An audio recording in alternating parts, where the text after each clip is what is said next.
I remember being under the lights was in the 3rd grade, and it was at a PTA meeting, and they let me play a xylophone, you know, the toy with the metal and the mallet. So Mama came, and that was pretty cool. It was a banner year in the 3rd grade still, and we had a play at the youth center at Shepherd Air Force Base in San Antonio. My oldest sister, Susan, she was the manager and did lights for the play. My sister Kathy, I think, had a part with speaking. My brother Bill got out of it with not having to do any of it, and I was an extra. So I was excited to be part of it, excited to go to rehearsals, and I always find a way to be seen, and I also did that with this. So at the end of the performance, where all the mamas and daddies are watching their sweet little ones on the stage,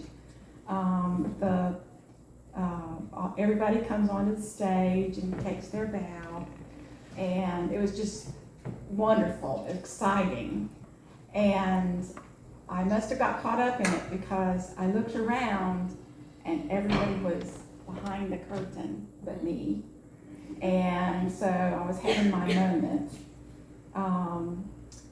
That was way back then that I was in the King and I at Macon Middle Theater 30 years ago maybe. But what I really want to talk about is the most important, impactful, good experience that I've had under the lights. And I want to credit that to Maisha Lachey. And that is that she and I were in a class together last year.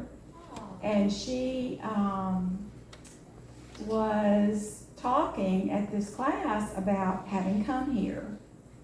And Maisha, you met earlier, she told a good story. She's works with hospitality. She's a mentor. And then she has a lot of connecting community things. She's always doing valuable things.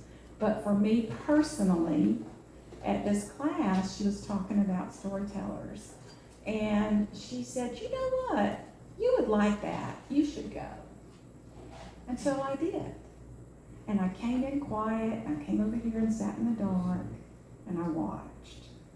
And I came back and I did that again. The 3rd time I came back with a story I had written on a piece of paper. Oh, that's right. And I got up here and I read it. I thought, I think I can do this. And then I moved to sticky notes. And then I moved to one sticky note. And now,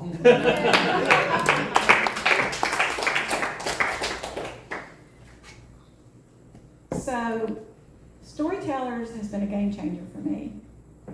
Your timing was very good, Maisha, because it was a time when I was recreating myself.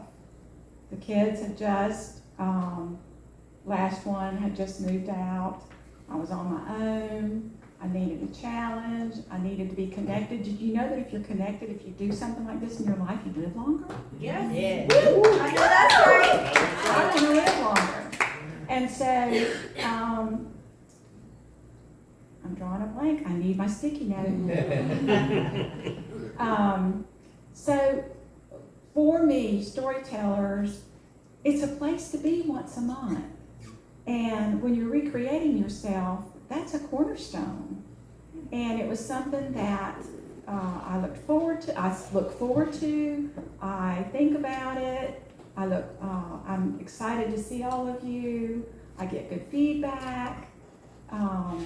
It helps me be connected, and I know that all of you are so interested in Macon being a better city. And I can tell that, I can feel that. And another thing that it does for me is it provides a solid history,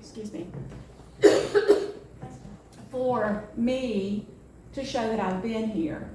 And by that I mean, I would never be able to get my kids to read a story I wrote. But if I'm, just kind of hanging out, say, yeah, I talked about you last night at Storytellers.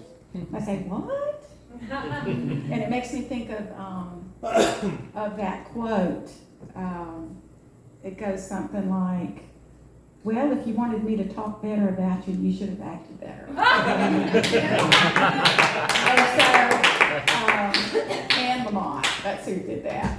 So I can come up here, I can talk about how big they were when they were born, I can talk about how precious they are, I can tell stories about their dad, stuff they may not have remembered because they were too little, they didn't even have memories back then.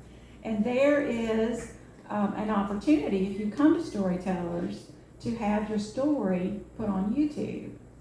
And so it might be that someday my kids look at that and learn something about themselves, remember me, and that's a valuable thing too. So, Maisha, I don't suppose that you meant it as a gift when you encouraged me, but it was. And I thank you so much. Thank you.